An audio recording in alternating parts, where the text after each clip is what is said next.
Judge Holbrook and those present in the courtroom initially believed she was merely a disoriented elderly woman. However, she quietly presented her bar card and systematically refuted the case before their eyes. Do you comprehend the charges against you, or should we proceed more deliberately? Judge Morris Holbrook's tone held a barely concealed hint of amusement. He reclined in his high-backed chair, folded his arms, and looked down at the elderly woman standing alone at the defense table. His voice held the same condescension he directed at blustering defendants who believed they could best him in argument.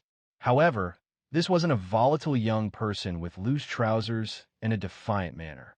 This was a 72-year-old woman wearing a pale blue cardigan and sturdy orthopedic shoes, standing upright with her hands softly clasped over a well-worn leather handbag. Alma Vernice Whitaker faced charges of obstruction, disorderly conduct, and resisting arrest stemming from a protest 2 weeks prior at Bakersfield City Hall. Leland Drury, the prosecutor, appeared to be no older than 30, presenting a polished image with shiny shoes and a demeanor suggesting unwavering self-assurance. He briefly looked towards the gallery, a slight grin on his face. A few individuals in the courtroom suppressed quiet laughter.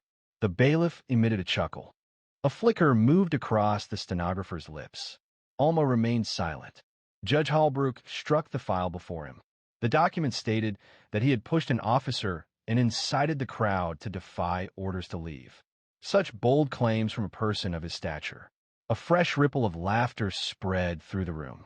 The judge peered over his spectacles towards her. He noted the absence of legal counsel. No attorney, I presume?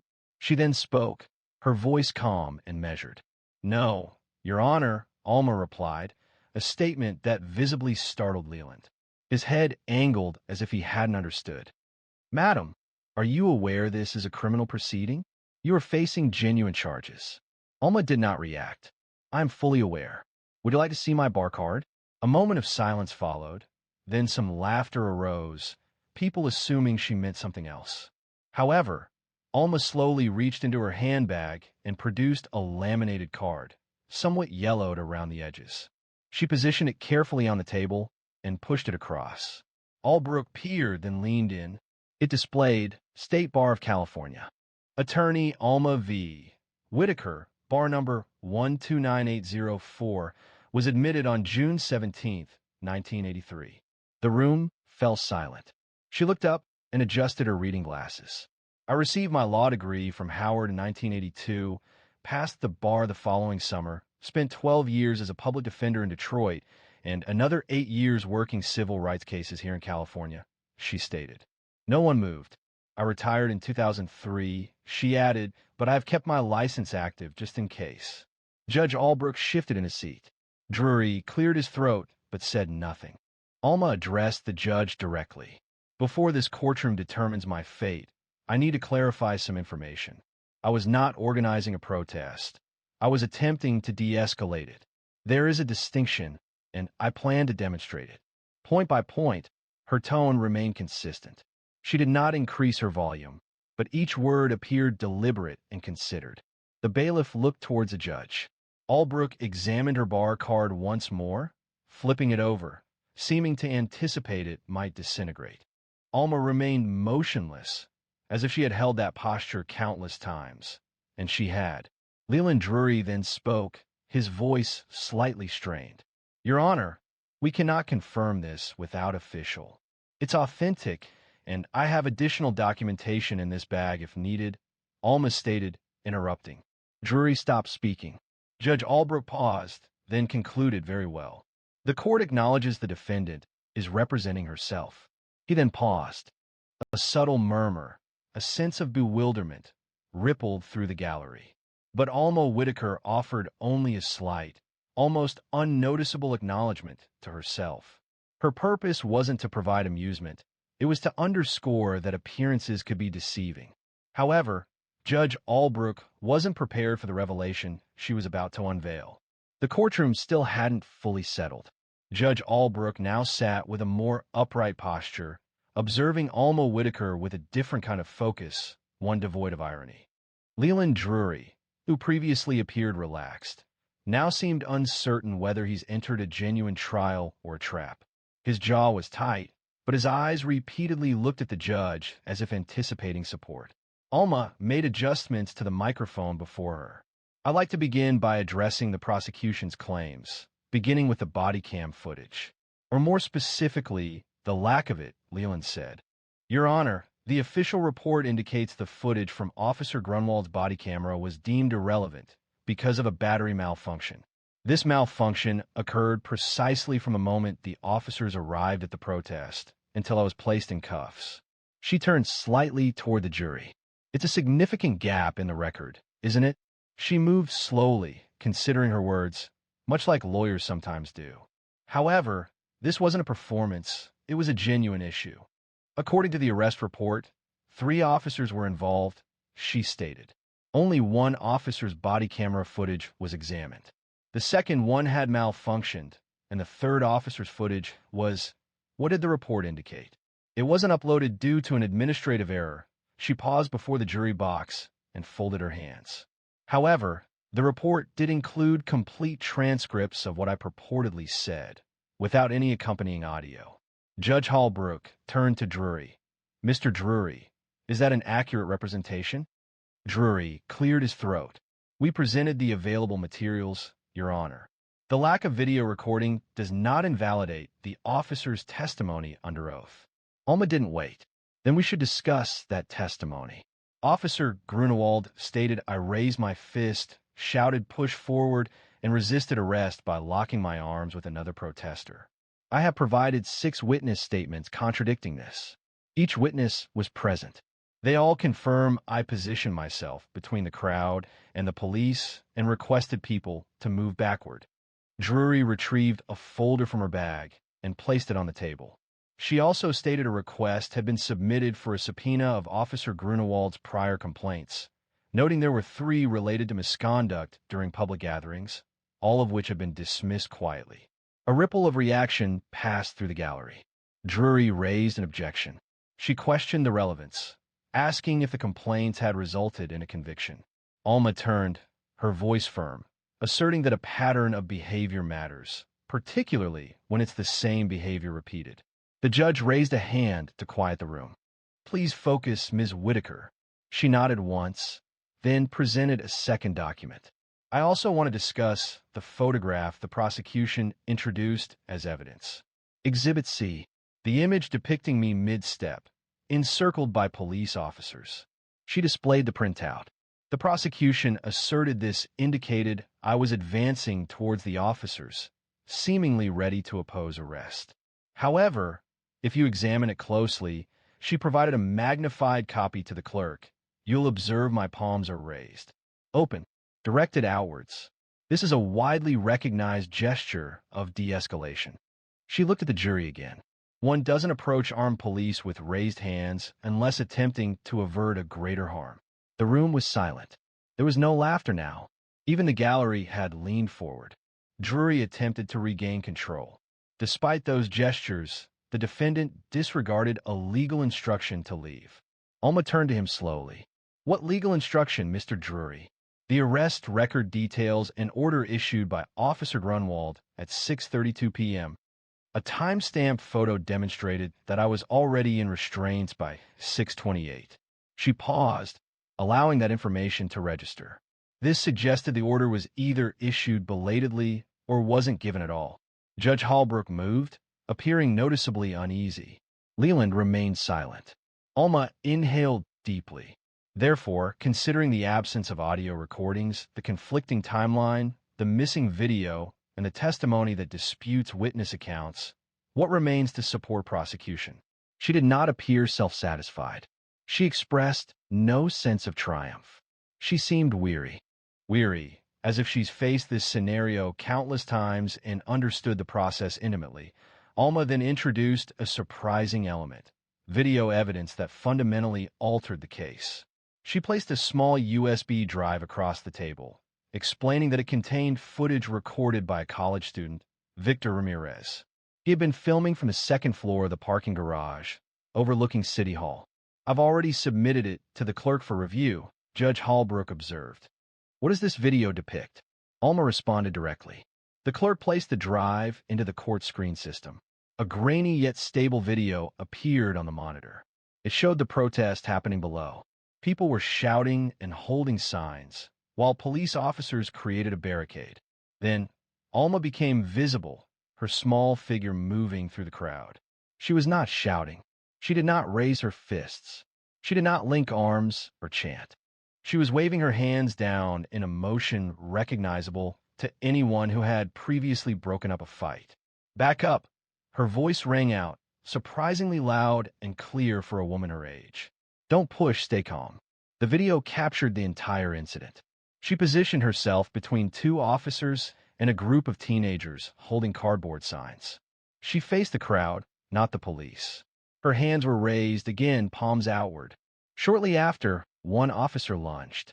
Another joined in. They seized her arms, pulled her backward, and placed handcuffs on her. She offered no resistance. She displayed no reaction. The room was completely silent. Following an additional 30 seconds of footage, the screen faded to black. Alma addressed Judge Holbrook.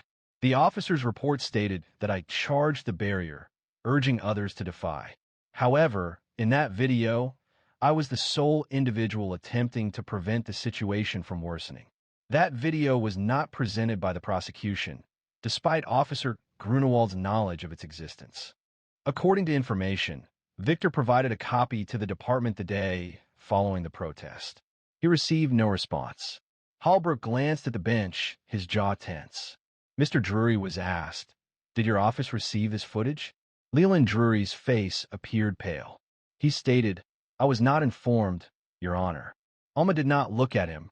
It wasn't necessary. Mr. Ramirez reported that he provided it to a plainclothes officer, who informed him it wasn't required. He speculated that they had already determined their version of events. A woman in the gallery murmured, "Lord have mercy." The judge's gavel fell once, a gentle sound intended to restore order. He regarded Alma as if encountering her anew. "You stated you retired in 2003? She affirmed, "That is correct." Following 20 years of observing cases similar to this, he inclined his body forward. "And why return now?" Her tone became gentler. "Because I grew weary of awaiting another person's concern." She advanced several steps, not for effect, but because remaining seated was no longer possible.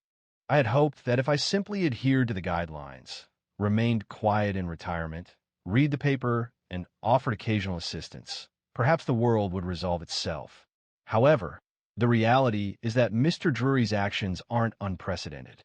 Officer Grunewald's behavior isn't new. This pattern, this tendency of accusing first, investigating later, that's not a recent development. I'm familiar with it. I've observed it since I was 30 years old, and it hasn't diminished." She addressed the jury, her gaze sweeping across the panel. "I didn't come here today to create a spectacle. I am here because if this court determines my guilt relying on the testimony of individuals who are not entirely truthful, then what becomes of the next person lacking supporting evidence, or a recorded statement, or the courage to come forward?" There was no response. Even Drury had become completely still. Judge Holbrook leaned back slowly in his chair, but just as the situation seemed as dire as it could be for the prosecution, Alma brought the room to a complete standstill. Alma reached into her handbag once more, carefully and deliberately, and produced a folded document. It appeared unassuming, lacking a prominent legal stamp or highlighted sections, simply a standard police transcript printed on regular letter paper. "I'd like to read something into the record," she stated calmly, from Officer Timothy Bragg, who was present that afternoon but not called as a witness. Judge Holbrook scrutinized her. "Was this statement presented to the court prior to today?" Alma responded, shaking her head once. "It was not. I received this document yesterday through a records request. The process was challenging and required me to call upon a few previous obligations." She flattened the paper and began reading. "I arrived on scene at approximately 6:15 p.m. I observed Alma Whitaker moving through the crowd, repeatedly telling people to step back and remain peaceful. I did not witness her shout aggressively, or instigate. When I saw her being taken into custody, I was surprised, as she was the only individual I observed attempting to calm tensions. She glanced upward, allowing the quiet to linger. Leland Drury adjusted his position in his chair. His fingers momentarily played with a pen. That officer was not involved in the arrest. Does that mean his account is unreliable? Alma completed his thought, her voice now more pointed. Then why wasn't his name mentioned in the witness list provided by your office? Not even as an addendum. You state your pursuit is of the facts, Mr. Drury, yet the facts that dispute your narrative are discreetly omitted. The judge asked, Mr. Drury, can you confirm whether Officer Bragg was interviewed during the investigation? Drury paused. I'd have to check the original intake file. There's no need, Alma stated. I verified. He submitted his statement the night of the arrest. It was signed, time-stamped, and remained unreviewed, unmentioned. She approached the jury once more. This case was never about disorder. The aim was to make an illustration of an individual who appeared harmless but refused to conform. She indicated softly towards the screen, which remained dark from the preceding video. They hadn't anticipated someone like me would speak, and after I did, they attempted to characterize me as disruptive. That term is employed when people are reluctant to acknowledge their discomfort with being questioned. A juror, a man in his 60s with a neatly trimmed beard, massaged the bridge of his nose and glanced downward. The others watched Alma intently, their attention complete. Judge Holbrook appeared weary, not due to Alma, but because of the situation unfolding before him. Your Honor, she spoke quietly. I request that all charges be dismissed based on procedural misconduct, incomplete evidence submission, and the suppression of exculpatory testimony. The judge remained silent for a moment. He clasped his hands and looked at the bench, tapping one finger in a steady beat. The courtroom held its breath. Alma remained silent. It wasn't necessary. Eventually, Holbrook raised his head. I will consider the request and reconvene following a brief pause, he stated. Alma acknowledged his words with a nod and returned to her place. Her hands were firm. There were no written notes, no additional legal representatives, no elaborate ceremony, only years of practice, and a resolute conviction that truth held significance, even when others were unwilling to acknowledge it. As the courtroom cleared for recess, Leland Drury hesitated before rising. He remained in his seat, appearing as someone who had just understood they'd brought a spoon to a gunfight. When Judge Holbrook attempted to regain control of the proceedings, Alma took an action that quieted the entire room. Upon resuming, the atmosphere had noticeably changed. The laughter and knowing comments had disappeared. Even those in the gallery sat more upright and silently, as if drawn into something more serious than anyone anticipated. Judge Holbrook returned, his face grave. The gavel struck once, a gesture seemingly perfunctory, and then Alma rose. She avoided legal terminology and refrained from raising her voice. She simply began to speak. There was a period, she started, when I would hurry into courtrooms carrying 20 case files, often repeating the same suit 3 times a week due to financial limitations. This occurred in 1987, in Detroit, at the Public Defender's office on East Grand Boulevard. Her voice remained steady, yet it carried an underlying sense of weight. I recall representing a 17-year-old, Ronaldo Briggs, who had been arrested because he fit the description of a purse snatcher. He was on his way home from school, carrying a trumpet case. The officer stated that he appeared nervous. One understands what nervous signifies when you are young, black, and walking alone. The courtroom was silent. The prosecution presented no purse, no eyewitness testimony, and no confession. The only evidence was that he attempted to flee when 2 officers emerged from an unmarked van. I paused, allowing my statement to resonate. The legal proceedings lasted 5 weeks. For 5 weeks, I sifted through evidence that others had discarded. I found a receipt for a school lunch inside his backpack, showing a timestamp 10 minutes prior to the crime. The police were dismissed from the case. By then, however, Ronaldo had missed his final band competition and lost his scholarship. Not to inflict blame, but to offer a tangible and lasting message. Cases like his remained with me, not because they were unusual, but because they occurred frequently. Too frequently. She inhaled deeply, centering herself. Do you believe I am here today because I enjoy conflict? Because I long for the extended hours and limited tolerance common in courtrooms such as this? She addressed Judge Holbrook, her tone calm. No, Your Honor, I am here because an unacceptable number of individuals like Ronaldo do not receive a second opportunity. Had I remained silent, had I simply departed when the protest began to escalate, another child might have occupied this seat, a child unable to advocate for themselves. She moved nearer to the bench. I'm weary of feigning that quiet ensures our security. Holbrook's hands were now clasped, his knuckles pale against the wood of the bench. He remained silent. He appeared as though he desired to speak. Alma redirected her gaze toward Drury. You're young? She asked him without harshness. Perhaps you still believe the system is equitable until demonstrated otherwise. However, that's inaccurate. The system is imperfect until someone insists on something superior. That's the duty.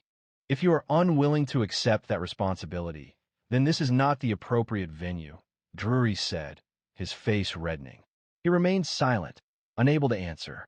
Alma went back to her place. The quiet persisted. After a minute, Judge Holbrook made a sound as he cleared his throat and looked toward the clerk. But first he touched his forehead, as if the past was suddenly heavy upon him as well. He began to speak, then stopped. This wasn't for effect. It was simply a moment of hesitation. He appeared, for the first time in years, like a man questioning the words before him. I have examined the evidence presented by the defense, he stated finally, referencing the witness video, the police transcript, and the timing discrepancies. His voice faltered but subtly. This case was not managed appropriately, and it is the court's view that proceeding would be unfair. The courtroom was utterly silent. Ms. Whitaker, he said, his tone now more strained, this court dismisses all charges. A hush fell. There were no cheers, no vocal reactions, just a stunned silence, as if people were waiting for direction on how to respond. Alma did not smile. She closed her bag, rose, and nodded. This was not a gesture of triumph, but of respect. At that moment, Judge Holbrook, for the first time in years, found himself speechless. Within the courthouse, the sunlight streamed in, bright, dry, and sharp, much as it always did in Bakersfield around noon. Alma descended the courthouse stairs deliberately, not due to any physical weakness, but because she understood the value of savoring significant moments. She held her handbag securely beneath one arm, the soles of her shoes making a quiet sound against the pavement. Journalists waited expectantly on the sidewalk, their cameras already recording, microphones extended like lures. Many of them hadn't been present when the trial commenced. News had circulated regarding the retired black woman who entered the courtroom unaccompanied and emerged with the truth.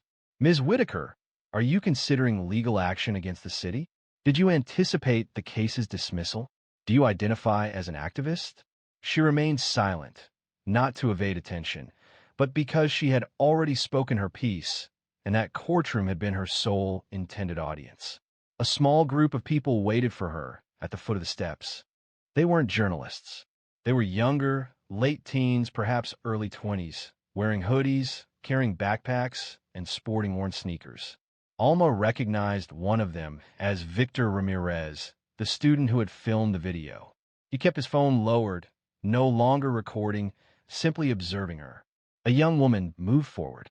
She appeared to be just out of high school, her eyes bright and nervous. Ms. Whitaker, she said, I hope to be a lawyer someday, like you. Alma smiled for the first time all day. She offered a small smile, indicating her attention. The girl continued, that was the first time I saw someone actually win in court like that. You didn't just fight. You taught. Alma met her gaze directly. Then remember what you saw, because it won't always look that way. Most days it'll feel like pushing a brick wall uphill with your bare hands, and no one will applaud you. But you push anyway. Victor then spoke. The system had never anticipated someone like you possessing the ability to retaliate. I understand, she replied softly. They relied on it. A different boy interjected, could we learn from you? Perhaps by observing you closely, or conducting an interview, or something similar. You've witnessed events we've only read about. Alma surveyed the group, hesitating. She didn't aspire to be anyone's rescuer, yet she detected something within their gazes she hadn't observed in a considerable time. Hope intertwined with impatience. That familiar intensity. She straightened the handle of her bag. I avoid social media platforms. While I don't maintain a website, I still retain the ability to teach. Please bring your questions, and I'll provide the coffee. The group responded with quiet laughter. Victor's eyes lit up. Behind them, Judge Holbrook stood at the top of the stairs, observing everything. He was not accompanied by deputies at this time. He wore a blazer and a loose tie instead of a robe.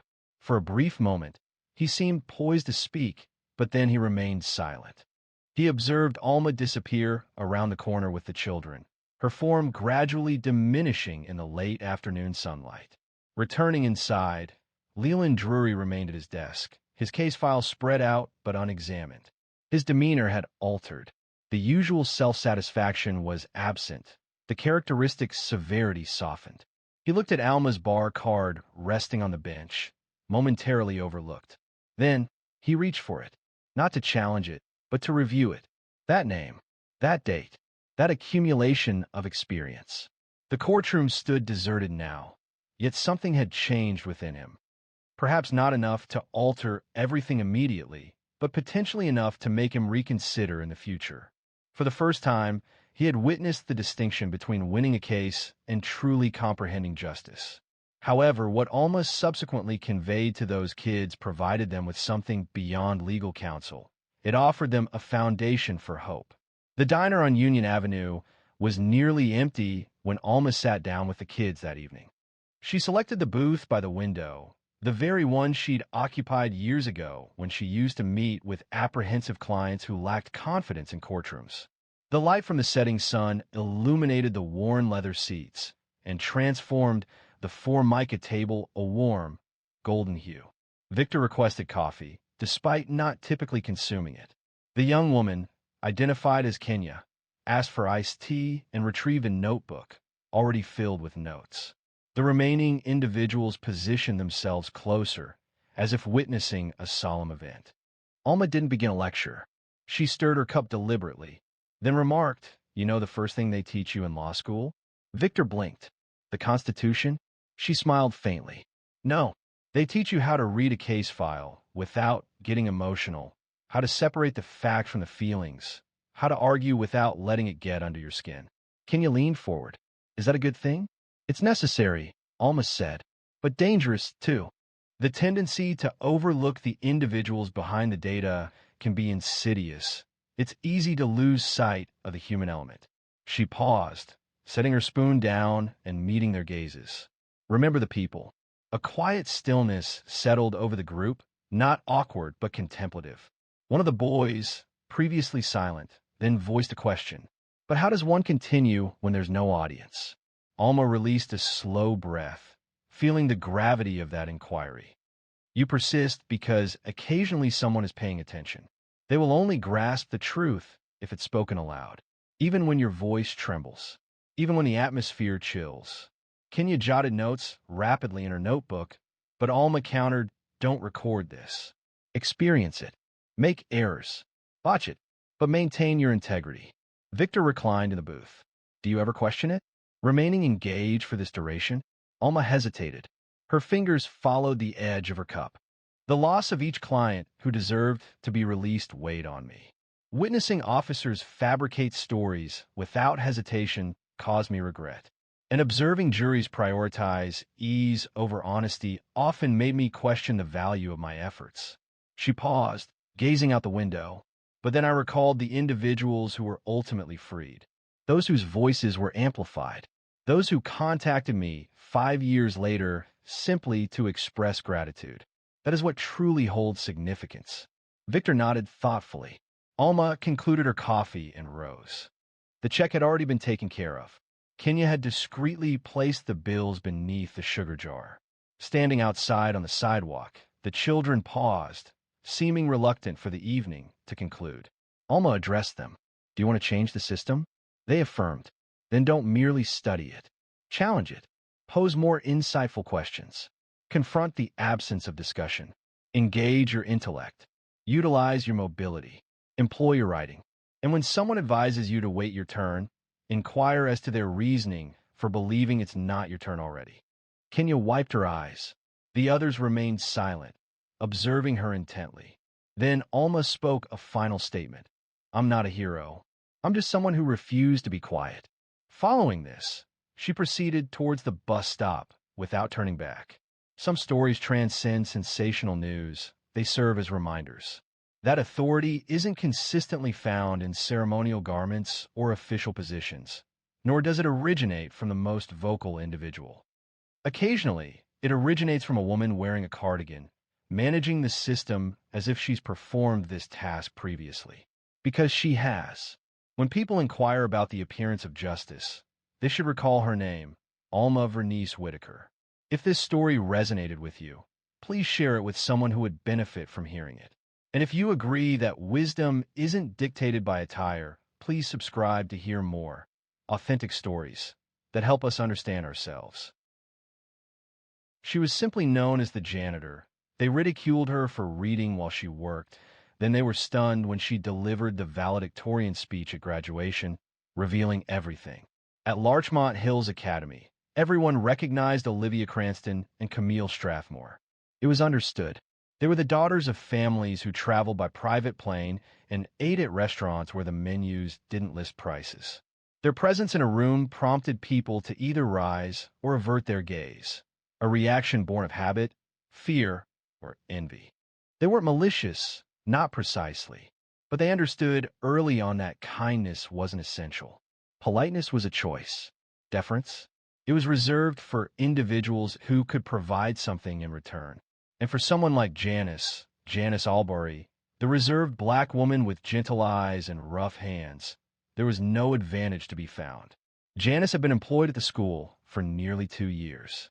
Each weekday, she arrived before sunrise and departed well after the final SUV had exited the gated parking lot. She scrubbed the floors, shined the trophies in the main hall, and ensured the restrooms were fresh. She seldom spoke unless addressed, and her voice, when she did, was as tranquil as a still pond. But Camille observed something one day during lunch break. She had forgotten her phone in the chemistry lab, and hurrying back, she noticed Janice in an empty classroom, not tidying, but looking through a large biology textbook, her lips moving as if saying something softly. Camille rested against the doorframe and smiled. I didn't think you were interested in science, she said. Janice looked up. I'm just reviewing some earlier learning. Camille angled her head. Are you going to teach now, as well? Janice smiled. Not precisely. It began modestly. There were whispered comments and laughter when Janice walked by. Camille told Olivia, and the two created a playful game from it. Oh, look, Olivia whispered one morning as Janice wheeled her cart past their lunch table. Einstein with a mop, Camille chuckled. Probably writing her thesis on floor wax. They laughed a little too loudly. Other students overheard. Some laughed with them. Others avoided eye contact. No one intervened. Janice kept her head down. It was her usual practice. The students overlooked the way her eyes paused on the school crest etched into the wall, her gaze thoughtful rather than resentful. They failed to observe her tendency to listen more than to speak, or her habit of keeping a notebook in the side pocket of her cart, partially filled with notes. One person showed her kindness. Mr. Del Toro, a literature teacher from Fresno who had a fondness for those often overlooked. On one occasion, he observed Janice carefully aligning the copies of To Kill a Mockingbird on a cart just outside his classroom. You know, he remarked, most people simply stack them and proceed. Janice offered a slight shrug. That book warrants more than crooked edges, she said. He chuckled. I often say that, he stated, then paused. Have you read it? Janice responded to his question.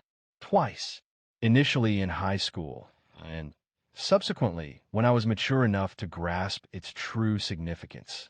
He never requested anything further, but from that point forward he would leave a book for her on the bench outside the staff room every other Friday.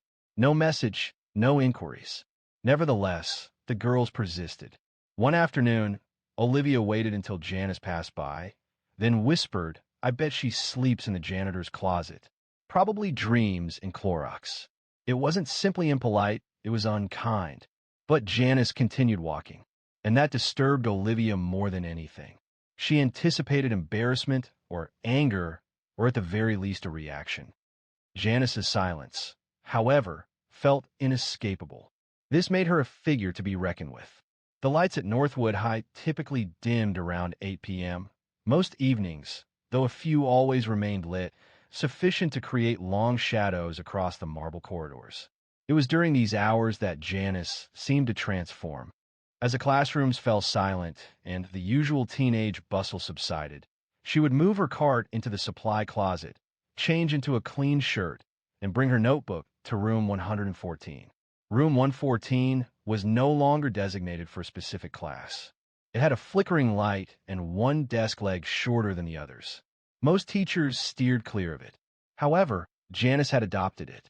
The door did not lock, and that was acceptable.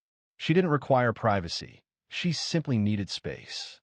She would retrieve her laptop, a 6-year-old Dell lacking the N key, and sign into her coursework. She was 6 credits shy of finishing a degree in educational leadership through an accelerated adult program offered by the same university that operated Larchmont Hills Academy. A small, understated provision located within the staff handbook provided full scholarships to employees who worked a minimum of 30 hours a week. Most staff members overlooked it. Janice had not. It wasn't about ambition at this point. The focus was on completing a project that had been halted years prior. This was a time when she possessed a child, a husband, and a secure job in Maryland, only to lose all 3 within 18 months. Life has a way of deflating you before you're aware you've been holding your breath. She never expressed her struggles to anyone. It wasn't a behavior she'd been taught. Occasionally, late at night, she would receive a message from her sister in Detroit. You sleeping or still playing superhero? Janice would respond with a photo of her textbook and a brief message. Chapter 6 is proving difficult. Her sister would then send a laughing emoji, followed by, you're still the smartest person I know. Don't let those stuck-up girls get to you. She never shared with her sister the full extent of the difficulties. She omitted the incident where Camille accidentally knocked over the bucket of dirty water and seemed to find amusement as Janice knelt to clean it. There was also the incident when Olivia confided in a group of parents during a school tour, suggesting the institution favored hiring individuals with charitable backgrounds. Yet, Janice persisted. She consistently arrived 5 minutes early. Her cart was always spotless, her uniform immaculate. She possessed patience but lacked innocence. Her understanding of the school's customs surpassed that of the students. Beneath the refined wooden interiors and carefully selected diversity pamphlets, there existed a decay. Not everyone, naturally, but sufficiently pervasive to permeate the atmosphere. Janice had no intention of rectifying it. Her task was simple: observe, listen, and document. Unbeknownst to the students, and even the staff, Janice had been selected for a role extending beyond cleaning floors. 2 years prior, following an internal report alleging the Academy's neglect of racial and economic discrimination, the Board of Trustees approved a discreet strategy. They decided to place someone within the school, silently. Someone who wouldn't attract attention. Someone who could witness everything. While working part-time at a community college in Oakland, Janice received a job offer. The position came with no title or special privileges, simply an ID badge, a mop, and a defined purpose. That purpose was to observe, to take notes, and to document the patterns of behavior that were not able to be captured in policy memos or camera footage. The work was not glamorous. However, it was significant. And late at night, with her coursework open in one window and her field notes in another, Janice recorded everything. It wasn't only the cruelty, but the indifference, the smiles that vanished the moment someone turned away. She also wrote about the good teachers, the limited number of students who met her gaze. She recalled how Mr. Del Toro left that copy of Beloved with a sticky note that said, "For someone who understands silence." Still, each shift drained her, not from the labor itself, but from a necessity of feigning. She bore their ignorance as a second uniform, and with each passing day, it became increasingly burdensome. A change was on the horizon, though not as they anticipated. By early spring, the students at Larchmont Hills Academy were already largely disengaged. Señoritas had arrived gradually, like a dense fog, subtle, pervasive, and self-satisfied. Olivia and Camille frequently spent their days in the senior lounge, examining college acceptance emails and making critical remarks about those they perceived as inferior. However, subtle comments were no longer sufficient. The initial excitement had faded. They desired a significant reaction. On a Monday morning, Camille entered the admin office and pretended to be worried. "I think the janitor's been stealing test copies," she whispered to the front desk clerk, making her voice sound very low. "I saw her in a classroom late at night, alone." Ms. Robbins looked surprised. "Janice, are you certain?" Camille adopted her most innocent expression. "I don't want to cause problems for anyone, but this school is supposed to be secure, isn't it?" It was a carefully planned action. If anything resulted from it, so much the better. A sense of unease lingered. That afternoon, Janice was summoned to the operations office. The interaction was presented as a standard procedure with no direct accusations. She remained composed as the facilities manager reviewed his notes, visibly ill at ease.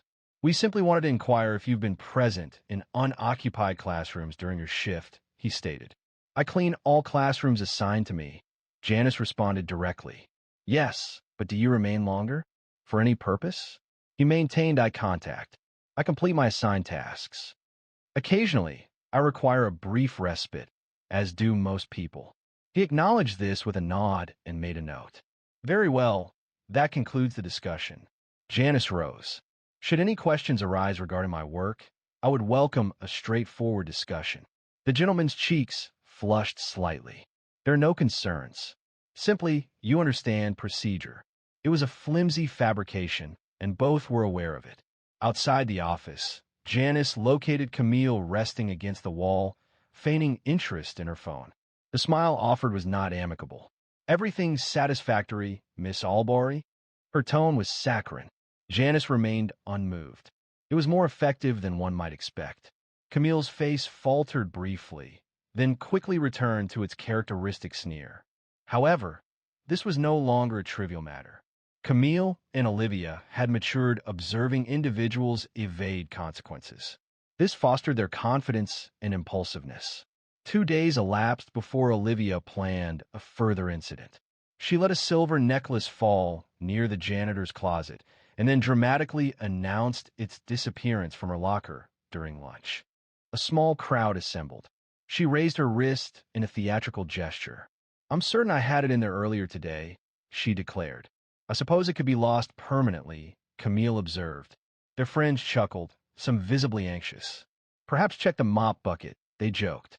However, when one of the admin staff overheard the remark and volunteered to investigate, Olivia quickly recanted. "No, I'm sure I simply misplaced it. It's nothing significant," she said. The immediate concern subsided, but the awkwardness remained. That evening, Mr. Del Toro walked past Janice in the hallway. He stopped. "You're doing okay," he said. Janice looked up from her card. "You've been here long enough to know the games these kids play," he sighed. "Too long sometimes." There was a pause. "Is there anything I can do?" She thought for a moment. "Keep doing what you're doing. That's rare enough." What neither of them knew, what no one knew, was that Janice had already sent her first internal report to the board. Documented dates, quotes, and behavior patterns were observed. Names redacted for now, but she wasn't the only one being monitored anymore.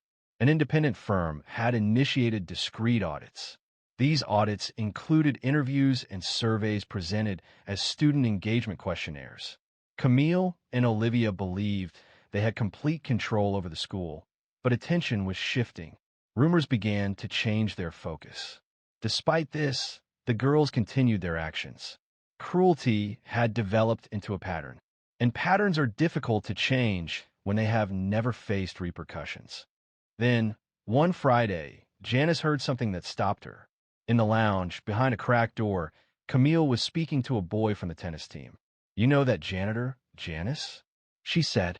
"My mom says people like her are just here to make the place look diverse." She referred to it as optics. The boy laughed. Olivia added, "My dad said the school's bleeding money giving those scholarship perks to staff. It's basically charity." Camille scoffed. Unable to repair the situation with books, Janice stood quietly, 1 foot still in the hallway, one hand gripping the edge of her cart. She said nothing, but something within her shifted. She had been patient long enough, but now she had everything she needed, and it was almost time to show them. Before she was sweeping floors under fluorescent lights, Janice Albury had been someone else entirely. 12 years prior, she held the position of Director of Curriculum Development for a public school district in Maryland, known then as Janice Simmons. Her responsibilities included managing a corner office, overseeing 3 staff members, and proudly displaying a plaque from the state superintendent. She was married and a mother. Life at that time possessed a sense of order and comfort. However, that changed with a tragic event. Her husband Carr was struck by a delivery truck on I-83 during a snowstorm. He perished in the accident. Her daughter, Kira, who was 6 years old at the time, survived, though with significant injuries. After 2 months spent in a hospital bed, Janice faced a year of surgeries and rehabilitation. While insurance covered a significant portion of the expenses, some costs remained. Janice drew upon her savings, her retirement funds, and ultimately sold their home. Following this, Kira developed pneumonia, which tragically led to her passing. Janice resigned from her job 2 weeks following the funeral. The sight of a school brought back the image of Kira's empty chair, and the sound of children's laughter in the hallways served as a painful reminder of her loss. She moved around, taking temporary work, staying with friends, then in rented rooms, ultimately settling into a small studio apartment in Antioch, California. Despite these changes, she consistently read and continued learning. This pursuit led her to discover a program, a little-known educational equity initiative offered through a university partnership, representing a fresh opportunity. When asked if she would agree to work undercover to examine behavioral differences between students from privileged backgrounds and faculty perspectives, she readily accepted. She acted not out of financial need, but because the system had let down too many individuals resembling her. She refused to accept this inaction. Applying for the janitorial position using her maiden name, she successfully completed the background checks, keeping her degree and credentials secured in a folder at home. Initially, her goal was simply to observe and listen, to remain unnoticed. She had no plan to participate. The incidents she witnessed were disheartening. A senior teacher deriding a student with a speech impediment under the assumption of privacy. Discussions about a girl's financial aid occurred at a staff meeting, presented as a personal failing. Then there were Camille and Olivia, whose parents' substantial donations had secured the gymnasium's naming rights in honor of a hedge fund. Their self-assurance stemmed not from conceit, but from a sense of privilege. Janice felt disheartened by what she observed. Eleanor Larchmont, the school's founder, had originally conceived of the academy as a place for future leaders from all backgrounds. However, that original vision had diminished over time, obscured by financial influence, promotional efforts, and preferential admissions practices. Consequently, Janice began her work. Her notebook rapidly filled with detailed observations, specific dates, recurring linguistic patterns, staff reactions. She consistently attended faculty meetings when possible, choosing to sit in the rear of the room. She posed inquiries that prompted discomfort among those present. She took on committee assignments that others avoided. Steadily and carefully, she became the source of information the board required. And during evenings, as the halls became vacant, she studied. She wasn't simply observing, she was revitalizing herself. Each finished module advanced her progress toward that second degree. Each submitted essay felt like rediscovering a part of the woman she once was. During one evening spent reviewing a case study about institutional gatekeeping, a particular sentence caught her attention. It stated that genuine authority doesn't proclaim itself, it waits to be recognized. She emphasized this line with underlines. Graduation was approaching rapidly, just 3 weeks away. She had finished the program without drawing much attention. Her grade point average ranked her among the highest in her group. The board had previously approved her to address the audience. Camille and Olivia continued to walk through the halls with an air of confidence, unaware of what was about to unfold. The faculty, too, were on the verge of a realization that learning extends beyond the classroom. Janice had observed them for 2 years. Now, she was poised to step forward, taking the central position, and they would be completely surprised. That morning, the sky above Antioch was clear, excessively bright considering the anxiety some individuals brought into the Larchmont Hills Academy auditorium. Families occupied the seats, proud parents filled with anticipation and clutching phones, surrounded by flowers, ties, and costly perfume. The scene appeared flawless. Camille Strathmore wore a champagne-colored stole that her mother had flown in from France. Olivia Cranston had her hair professionally styled before dawn, her makeup applied to endure the entire day. They smiled for photographs, laughed with joy, and stood with the grace of young women who'd been raised to believe the world was within their reach. Behind the scenes, Janice remained still in her black robe. There were no embellishments, no unnecessary details. She declined the academic award the committee presented, stating she had no need for it. What she desired was a single moment, just one, and that moment had arrived. The dean, Dr. Leonard, approached her, holding a program. "Ready, Ms. Albury?" She met his gaze. She had been prepared. He offered a restrained smile and returned toward the podium. Camille and Olivia did not even look at her as they passed by in their elegant gowns. It was understandable. She was unnoticed once more, simply an element of the surroundings. The ceremony commenced as it always did. Names were announced, families applauded, and speeches were delivered. The school's jazz trio performed something gentle and unremarkable. Subsequently, Dr. Leonard approached the microphone. "As we approach the end of this year's commencement, we have a particularly noteworthy announcement, one that, intentionally, has remained private until this moment." Students adjusted in their seats. Parents moved closer. Even faculty appeared puzzled. This year, the Board of Trustees authorized a confidential academic pilot program meant to enable working staff at our institution to pursue higher education with complete anonymity. The program demands both academic excellence and professional integrity of the highest order. Camille glanced at Olivia. Olivia showed a frown. Murmurs began behind them. Dr. Leonard proceeded. "We are pleased to announce that the highest academic honor this year goes not to a student you might have learned alongside, but to someone many of you overlooked." He paused, then stated distinctly, "Please welcome Janice Albury, this year's valedictorian." A stillness hung in the air. Then, with a suddenness like a glass shattering in a quiet room, the news arrived. People turned their heads, their mouths agape. Camille remained motionless, her expression rigid. Olivia blinked, then attempted a laugh, only to find herself laughing alone. Janice proceeded deliberately to the stage. Her movements were controlled, her posture upright. She avoided looking at the assembled group until she reached the podium. Then, she surveyed the audience slowly, her gaze finally fixing on Camille and Olivia. Following this, she began to speak. "I arrived at this school with a mop in one hand and a question lingering in my thoughts." Her voice resonated, strong and clear, without any doubt. "I found myself questioning the true nature of this institution. Beyond the official statistics, the promotional materials, and the presentations, I wanted to determine if respect was readily available here, or if it was something that needed to be gained only by those who possessed the appropriate attire, footwear, and family names." The auditorium was completely silent. I dedicated countless evenings tidying up after those who spoke negatively about me.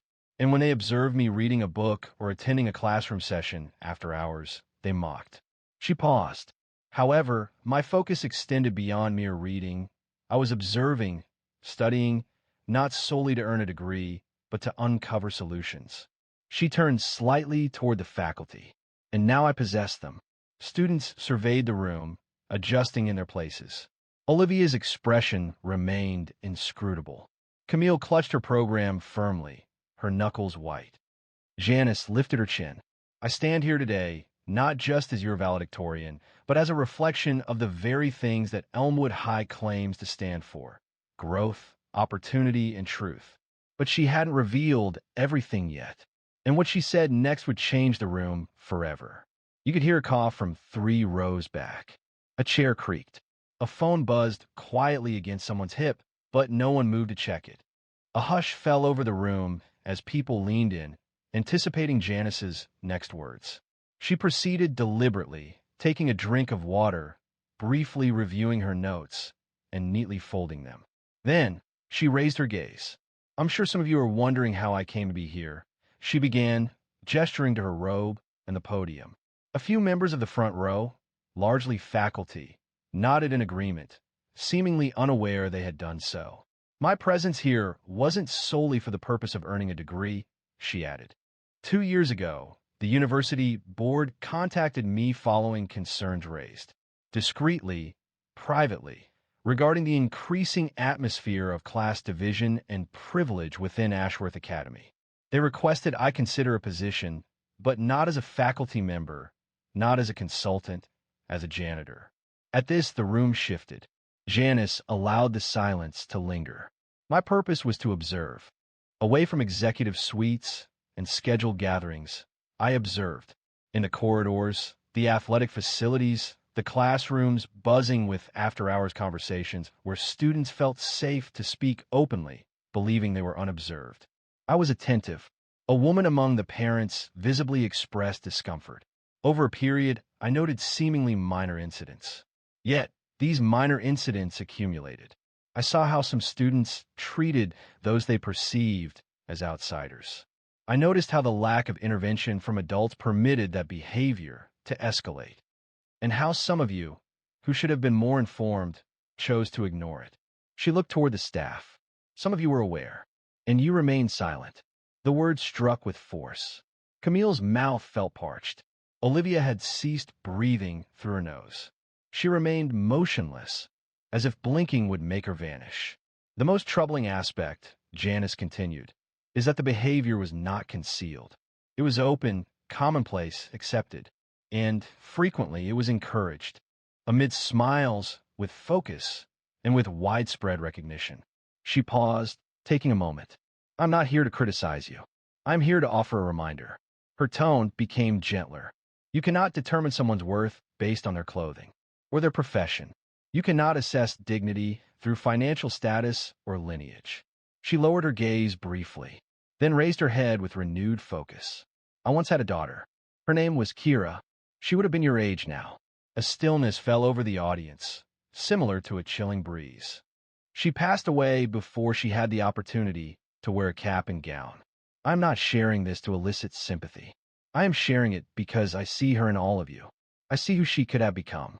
And I wonder, if she had been here, would she have been ridiculed as well? No one dared respond. Perhaps not. However, what I know for certain is that if you depart here today believing the world will defer to your name, you have already failed. She paused again. Education is not merely about books and tests. Remember how you handle the individual you believe you'll never require assistance from, because life possesses a peculiar tendency to shift unexpectedly. Subsequently, the final setback occurred. I have delivered my conclusive report to the board. My assessment has led to a restructuring of the scholarship program, emphasizing integrity and contribution rather than legacy. A comprehensive audit of disciplinary cases spanning the last 5 years will be conducted, and students involved in harassment, encompassing verbal and social forms, will be subject to formal reviews. A subtle vibration resonated from the rear. Several parents murmured amongst themselves, their voices becoming more audible. Janice moved back a little. This isn't retribution, it's accountability. She fixed her attention on Camille, then Olivia, who had lowered her gaze to the floor. And accountability is not swayed by the wealth of your father. However, that wasn't the finality of the matter, as repercussions would follow even after the applause subsided. The ceremony concluded with noticeably diminished enthusiasm compared to its start. Some students applauded, while others seemed unsure how to react. A small number of families, appearing uneasy, left the room before the conclusion. However, Janice maintained her composure, smiling as she returned to her place. It wasn't the back row where she previously observed, but rather near the front, alongside board members and professors who now regarded her with a noticeable change, respect. Camille did not speak as she departed the auditorium. Her father was already waiting close to the car, his expression stern, avoiding her gaze. Olivia's mother, arms crossed, stood by the valley in stunned silence.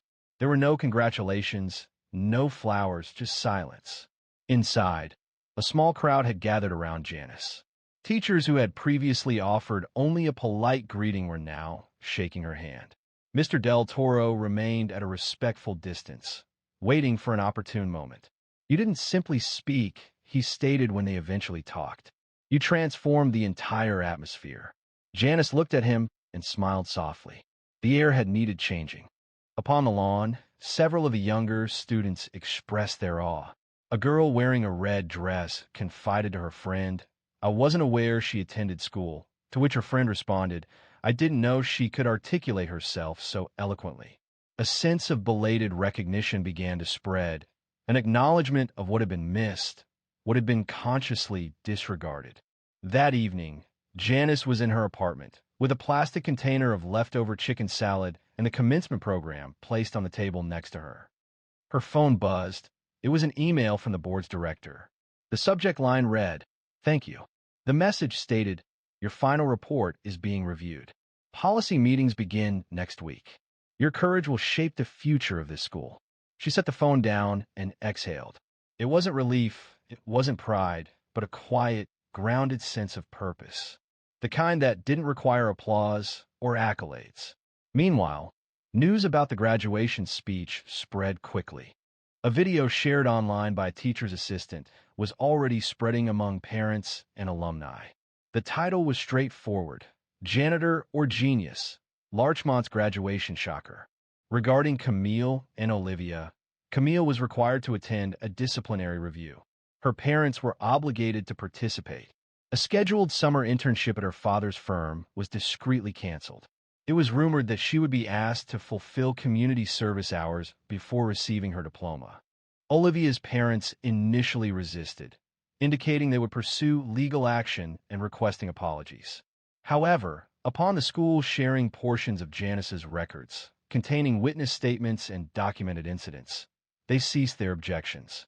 Olivia was permitted to graduate, although her honors were removed. Both girls remained silent regarding the matter, but those familiar with them observed a change. The teasing ended, and the hushed conversations also stopped. The following fall, Janice received a new opportunity, the role of Director of Equity and Inclusion Initiatives for the school district. She agreed to take the position. On her final day, as she walked the halls with her cart, she placed a sticky note on the supply closet door. It read, "Respect isn't owed, it's revealed." With clean floors, clear eyes, J.A., and a final goodbye, she left the mop behind. Leaving Larchmont Hills, she wore a navy blazer and carried a satchel, not to demonstrate professional advancement, but because she felt no further need for discretion. 1 week later, she returned, not in a work uniform, but as a guest speaker for the new staff orientation. Standing at the podium again, she addressed the teachers, new hires, and assistants. "Your job title doesn't determine your influence," she stated. "How you treat people when no one's looking does." Her voice resonated to the back of the room, and this time, everyone was attentive because they finally grasped the meaning. Respect isn't about volume, it's about the impact you make. If this story resonated with you, if it prompted you to reconsider how we treat people, we believe it's sufficient. Subscribe to the channel, share this story, and discuss it. The world would benefit from more individuals with qualities similar to Janice's, and it's valuable to remember that the most reserved person present could impart the most significant lessons. Two adult men were laughing at a young woman attempting to work out. The gym was full, but no one intervened. That is until Terrence spoke up and caused everyone to stop ignoring the situation. The familiar scent of sweat and rubber filled the air. Dumbbells made a clunking sound, treadmills vibrated, and a few early gym goers strained through their exercises with headphones on. It was a little after 7 a.m. at Ironworks Fitness in Knoxville, Tennessee. A typical Tuesday for many, but for Terrence Roy, it was leg day. Leg day held a special significance. He was finishing up wiping down the leg press when he noticed her. She appeared to be no older than 25. She had a tall, athletic build, her hair pulled back, and looked slightly out of place as if it were her first week at that gym. She lingered near the squat rack, clearly attempting to adjust the bar. This wasn't uncommon. Everyone begins somewhere. However, he then observed something else. Two men, likely in their mid to late 30s, white, wearing compression shirts that seemed unnecessary and displaying an unwarranted confidence. They were not exercising. They simply stood, resting on the preacher curl bench, observing her. Initially, the sounds were quiet, hushed whispers and slight chuckles. Then, one of them spoke, his voice carrying enough for many in the gym to hear. "Hey, sweetheart, that bar's heavier than you. Are you certain you don't need assistance?" The other responded with a loud, distinct laugh. She likely saw it on TikTok and believed she could simply enter and lift as a professional. Terrence paused, towel still in hand. His body tightened. He recognized that tone, sarcastic, yet with an underlying negativity. A combination of mockery and a sense of privilege. The kind that diminishes you without physical confrontation. The woman remained silent, continuously adjusting the bar, her gaze fixed forward. A subtle tremor ran through her hands. She inhaled deeply, as if suppressing something. Terrence surveyed the room. Approximately 15 people were present. Some had overheard something. He observed this by their reactions. A man wearing a red hoodie glanced at his phone, feigning disinterest. A woman near the ellipticals seemed uneasy, but remained silent. There was no movement, no vocalization. He settled onto a nearby bench, observing for a moment longer. Then, the realization struck him. This was bigger than just those two individuals and their inappropriate remarks. It concerned everyone present, including him, as they observed the event unfold and remained silent. Such incidents hadn't been uncommon in a location like this before. However, it may have been the first instance he found impossible to overlook. He rose deliberately, secured his water bottle, and approached. "Hey," he stated, his voice composed yet resolute. The two men turned. One displayed a smirk. "Talking to us?" The taller one questioned, raising his eyebrows. Terrence affirmed. "Do you find it amusing to harass someone while she's attempting to train?" The shorter one shrugged. "Relax, man. We were just joking," he said. "She didn't laugh," Terrence said, shifting his gaze towards the woman. She shook her head, softly. Several heads now turned. A man pausing between sets looked up. A staff member behind the counter moved closer, listening. The taller man folded his arms. "Your father or something?" he asked. "No, just someone who's tired of people thinking this kind of thing is acceptable." A silence descended, thick and tense, yet he remained still. "Look, man," the shorter one began, his earlier confidence diminished. "We didn't intend any harm." Terrence acknowledged, "Yeah, that's the issue," but the room remained unresponsive. He sensed an underlying tension, a peculiar quietness born of people feigning ignorance of what they had clearly heard. A palpable tension filled the room, as if everyone was holding their breath, anticipating how much further it would escalate before someone intervened. That's the feeling at Ironworks. Terrence remained still, and so did the two men. The taller man, identified as Kyle by his bright blue gym badge, still wore a tight smirk, though his arms were now folded across his chest, a less overtly confident posture. The shorter man, Bryce, had taken a step back, as if uncertain if a confrontation was imminent. Terrence was not present to engage in a physical altercation. He didn't need to. His mere presence conveyed authority. And for a man like him, 40 years old, with 2 children and 2 decades of maintaining composure in tense situations, he had learned that sometimes remaining still could be the most impactful action. But he also observed something else. Still, few people intervened. Some glanced up, then looked back down as if they had mistakenly chosen the wrong performance and wished to change channels.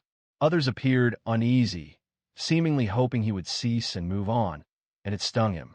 Not because he anticipated assistance, but because he understood how readily people could retreat behind their earbuds or phone screens when situations became complex. One man, likely in his mid-50s, sat on a bench pressing dumbbells. He shook his head, not at Kyle or Bryce, but at Terrence, as if he were the issue, as if speaking out was more troubling than the inappropriate comments being made initially. The young woman, who had been silent, now sat on the edge of the squat rack platform, pretending to tie her shoe, even though it was already secure. It was a way to keep occupied, a way to avoid looking at anyone. She wished she wasn't involved in this situation, but she already was. Terrence took a deliberate breath. He angled himself, just enough so his voice would reach everyone. You all heard what they said, and you observed how she reacted. He spoke, not yelling, but ensuring his voice carried throughout the room. If someone addressed your sister, your daughter, your friend in that manner, would you remain silent? Still, no response. Kyle appeared to be about to speak, as if he had a clever retort prepared. However, only a tense jaw and narrowed eyes were visible. Bryce moved again. Listen, man, nobody intends to provoke a conflict here. Terrence nodded, seeming to reconsider. Lauren, the gym manager, who was in her mid-30s with a blonde ponytail and a name tag, approached from behind the front desk.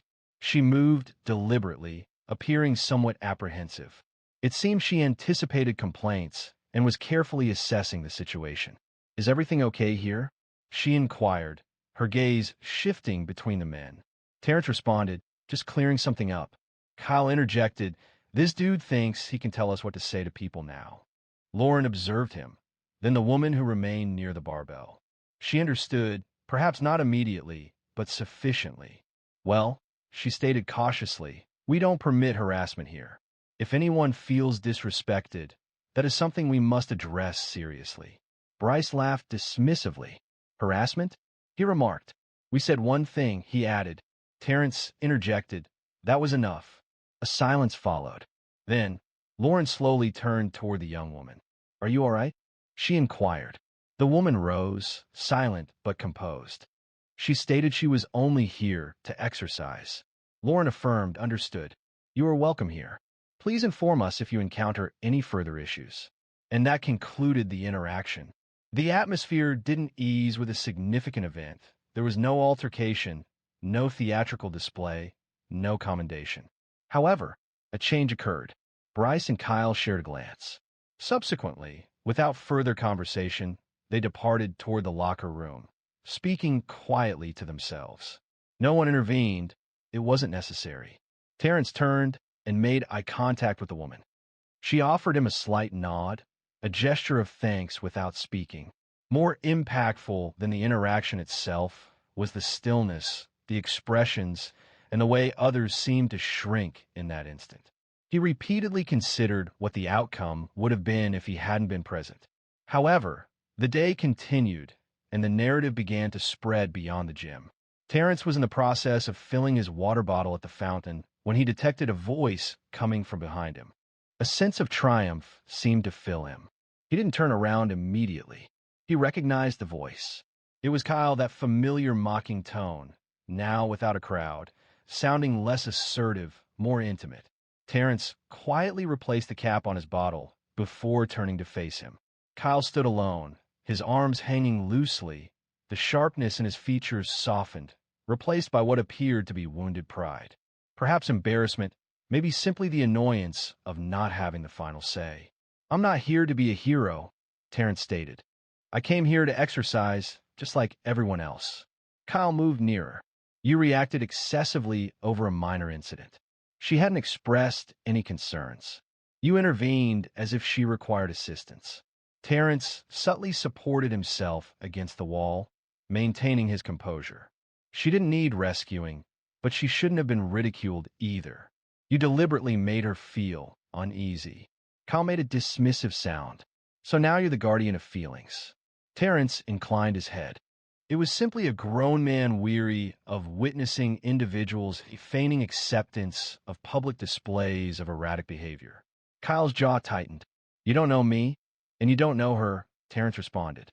But that didn't prevent him from speaking. There was a pause, a genuine one, where Kyle remained motionless, blinking, as if a portion of him wasn't accustomed to anyone challenging without shouting or striking. Just statements, simply a reflection. Then Kyle surveyed his surroundings. The hallway adjacent to the locker rooms was silent. Just them and the low hum of a treadmill belt nearby. You people always got to make it racial, he muttered. Terrence felt it. That shift, that old tired line, meant to flip the blame, meant to derail. He kept his voice steady. You brought race into it when you thought she was an easy target. You thought nobody would say anything. That's not on me. Kyle didn't answer. I've been in places like this all my life, Terrence went on, and I know when something's just a joke. When a situation arose involving asserting dominance, Terrence remained silent.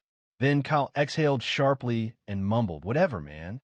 As he turned towards the locker room, Terrence observed him leave, then subtly shook his head. It wasn't a reaction of anger, nor of triumph, but of understanding. He had no desire to cause humiliation. He didn't require a public victory. The crucial aspect was that he had been heard, that Kyle, even if unwilling to acknowledge it, recognized it. And at that moment, a voice spoke behind him, quieter this time. It was the young woman. She had changed her shirt, with her hoodie pulled halfway over her head. Thank you, she said, her voice almost a whisper for saying something. Terrence gave a small smile. You're welcome. I didn't know what to do, she added.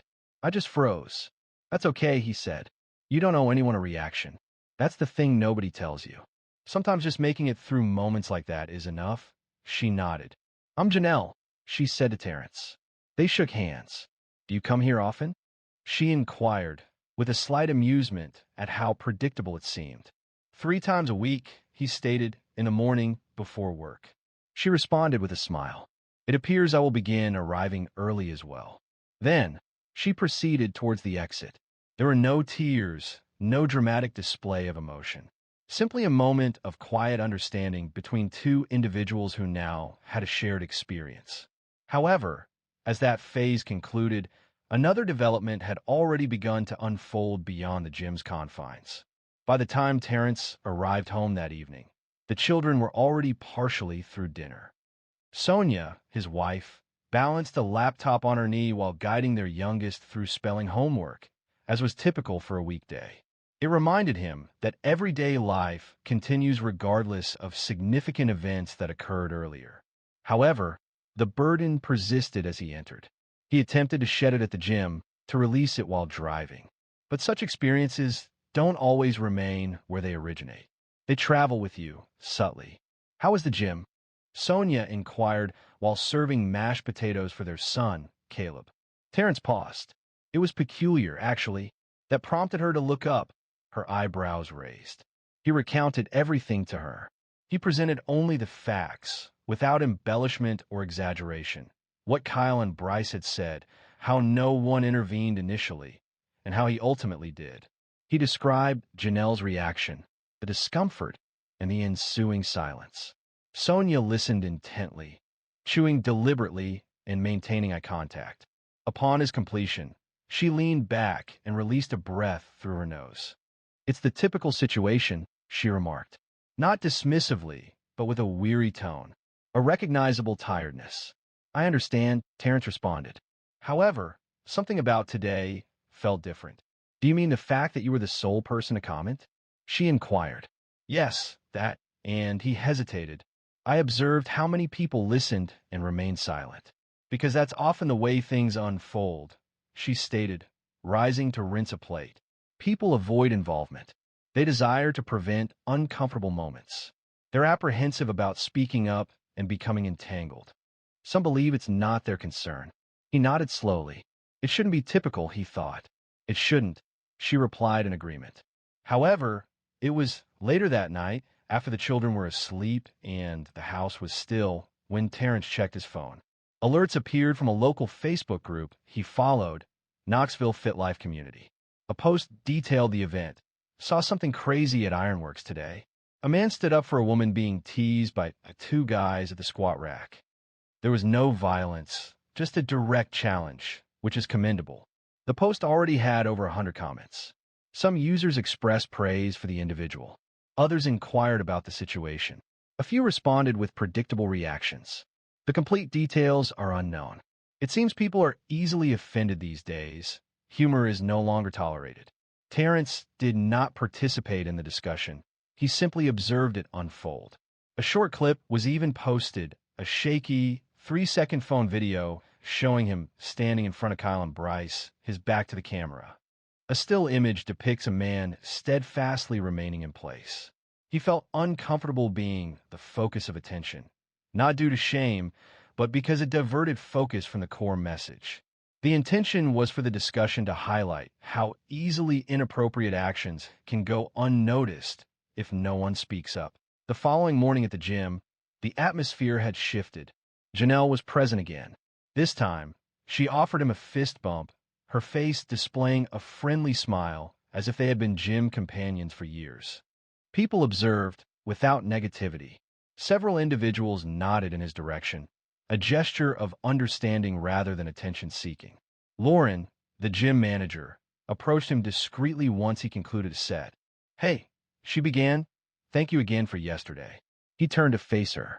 "We're experienced previous difficulties," she explained, with people voicing sentiments they perceive as benign.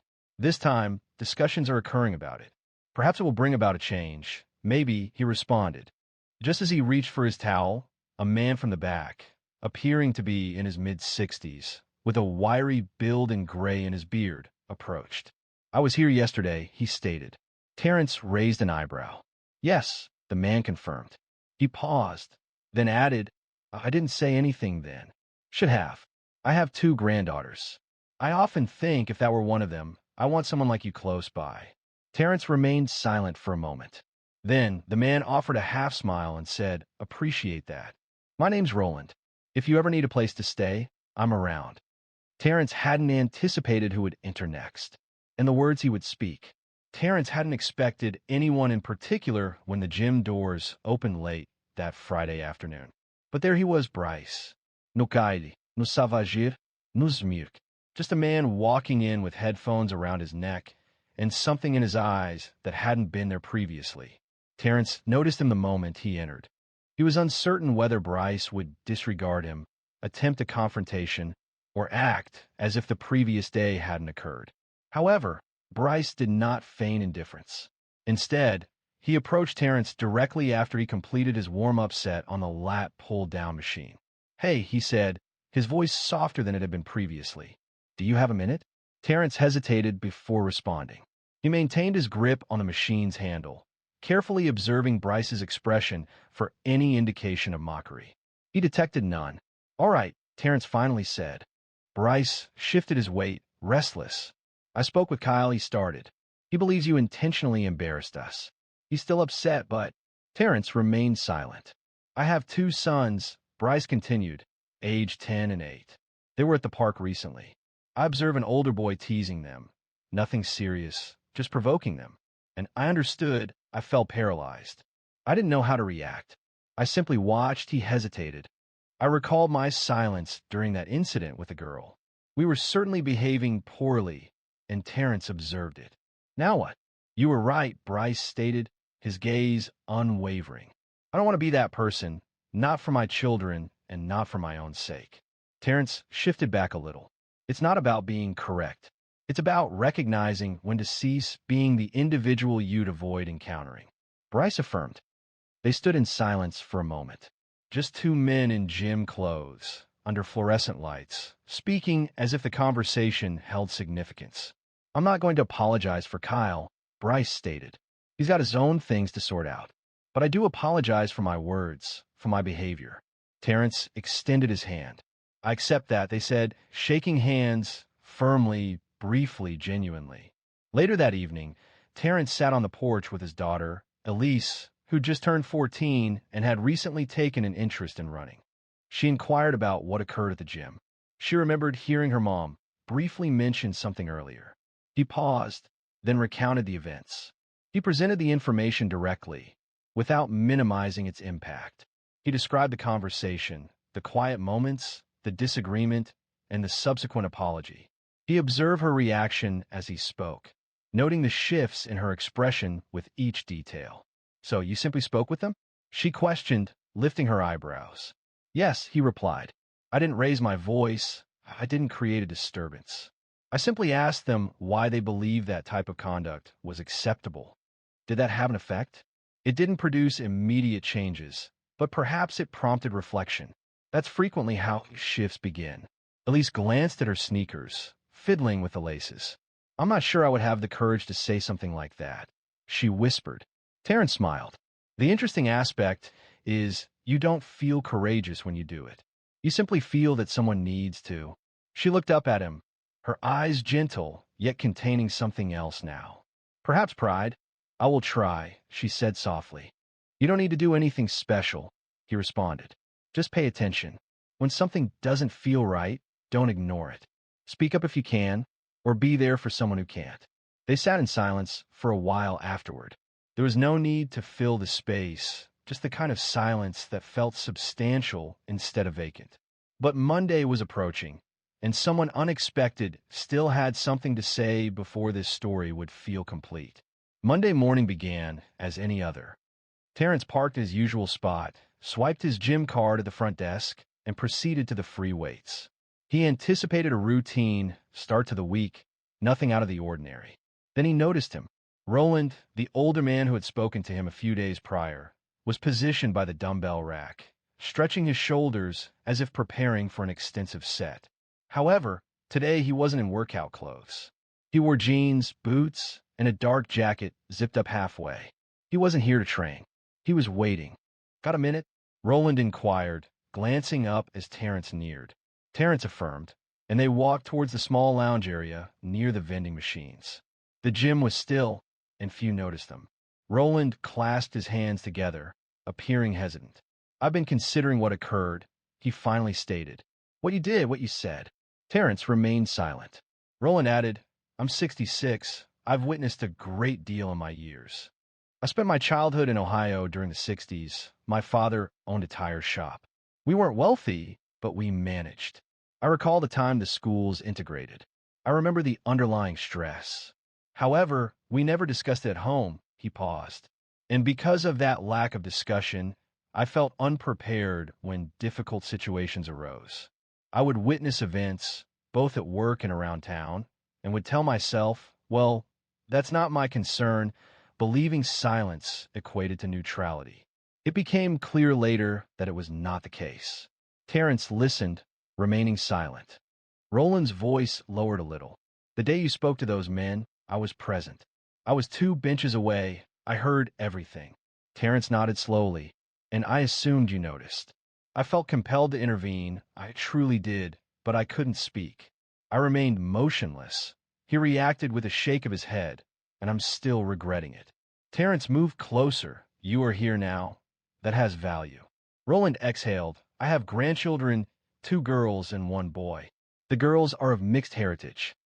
My daughter married a black man, a good guy who teaches 6th grade. I often think about them. If they had been in that gym and someone had spoken to them in that manner, I would want someone like Terrence present, someone who wouldn't remain silent." The room felt different now, not negatively, simply more substantial. "I've expressed sentiments in the past that I regret," Roland admitted. "I've allowed certain things to go unaddressed that I shouldn't have, but I am striving to improve.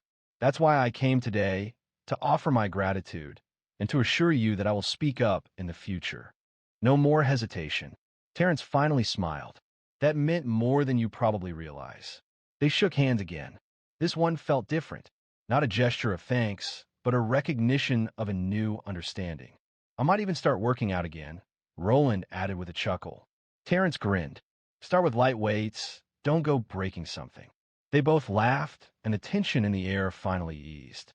Following Roland's departure, Terrence stood near the mirror wall, a towel draped over his shoulder, and observed the room for a brief moment. It was the same gym with the same walls.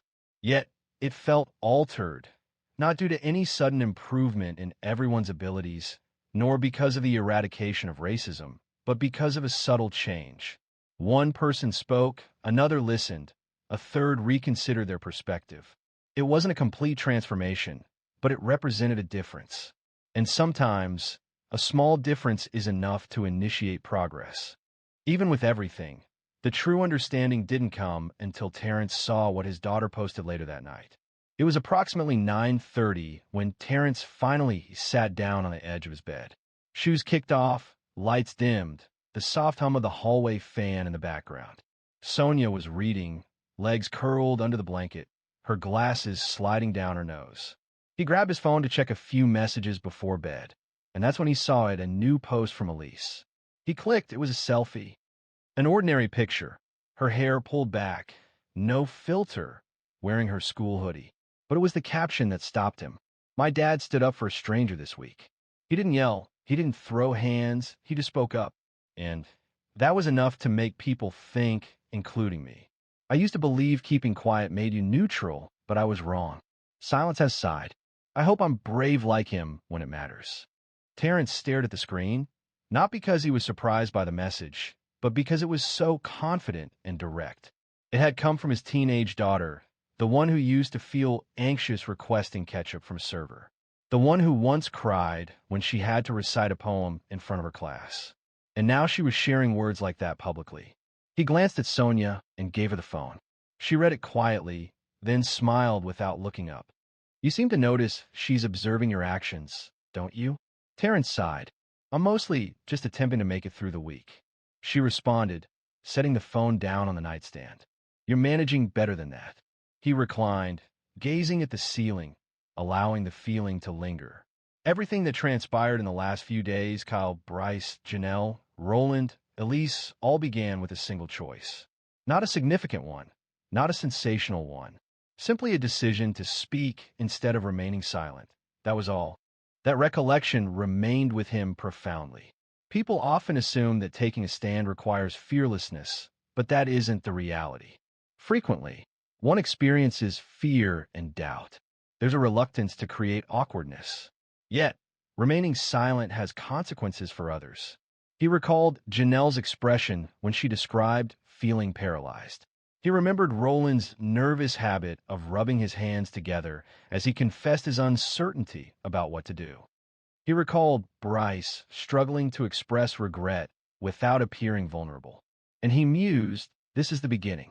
Not with elaborate pronouncements, not with online condemnation, but in tangible locations with genuine individuals who opt for the somewhat more challenging course of action.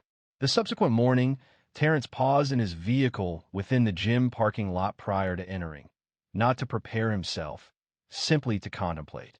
Afterward, he retrieved his phone and composed a message.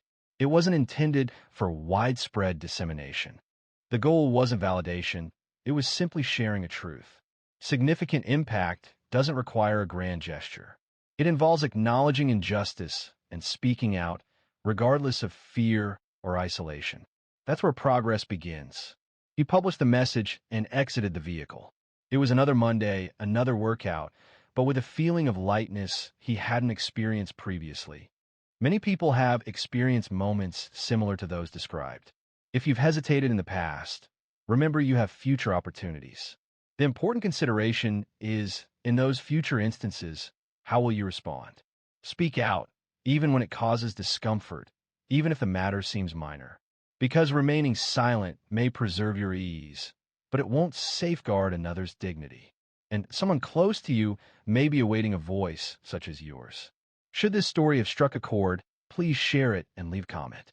Don't forget to subscribe, as we have additional stories exploring the true meaning of doing what's right.